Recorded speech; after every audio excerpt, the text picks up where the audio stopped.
Exhausted and out of breath, my body tells me to stop, to quit, but I won't. I keep going. I'm determined to finish this triathlon, even if it kills me. Getting across that finish line is the only thing that's important to me. But why? Why put myself through so much pain just to finish a race? For a free t-shirt and a wristband? I think not. I do it because I love it. And that's what motivates me. Everyone has their own reasons for why they do what they do, their own dreams, their own satisfactions. What I'm here to talk to you about is something that we all have in common, our motivation of work. After studying Dan Ariely and his experiments with motivation of work, I've learned a few things. Not only did Dr. Ariely discover the most influential factors of motivational work, but he also disproved some common things people believe today. Most people think that motivational work is very simple and that people are mainly concerned with money. And if you control money, you control their motivation.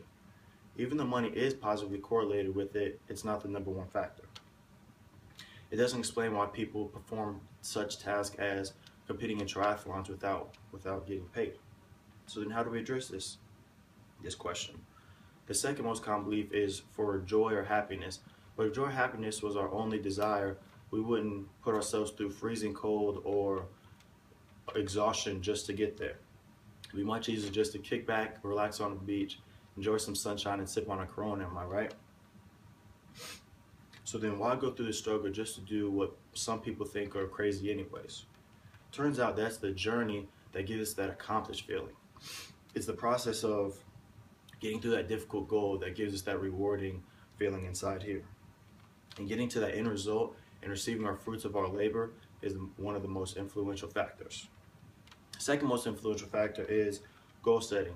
Setting a goal puts an objective to attain a standard of proficiency by a certain amount of time. What this means is it allows for someone to take time and to think about how they're going to address their goal instead of just attacking it aimlessly and hoping for the best. Even impossible goals are great motivators. My coach used to tell me, shoot for the moon. Even if you miss, you'll be amongst the stars. That really hit home and resonated with me, and I've held it for today. As goals increase in difficulty, one's persistence and intensity of effort also increase with it. It also branches off from that work goal to some self-set goals and allows for people to monitor their task progress. Think of all the major goals that you've accomplished. I'll give you one right now, college. We made it to college with nearly 35% of our peers never make it this far. So, was making it to college a goal for you? Do you think it was for that 35%? I'm going to tell you right now what it definitely wasn't for me, and it kept me motivated and focused to get to where I am today. Making it to college gave me hope for the future and made my life a little bit more meaningful. Which is the last factor of motivational work. Most people can predict that meaningful work has a significant factor to it, but what they don't realize is the level of it. Dr. Ariely did an experiment just to test this. What the experiment was is he would give someone a bionicle and then he would pay them $3 to construct it. For every bionicle they did, they would receive 30 less cents. There's two groups to this.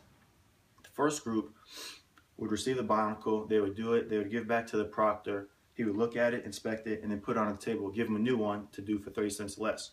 The second group, they would get the bionicle, they would construct it, the proctor would receive it, look at it, give them a new one for 30 cents less, then he would deconstruct the one that they just did right in plain sight.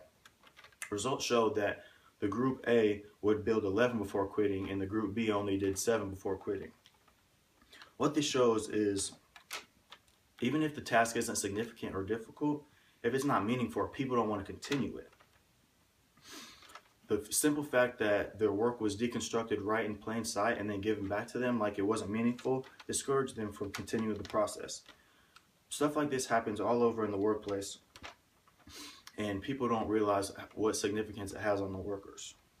What Dr. Ariely suggests is that even if the work isn't really important or significant, if you at least show appreciation for it, it keeps people more motivated. Motivation is a contagious feeling, and in the right atmosphere it can spread like wildfire.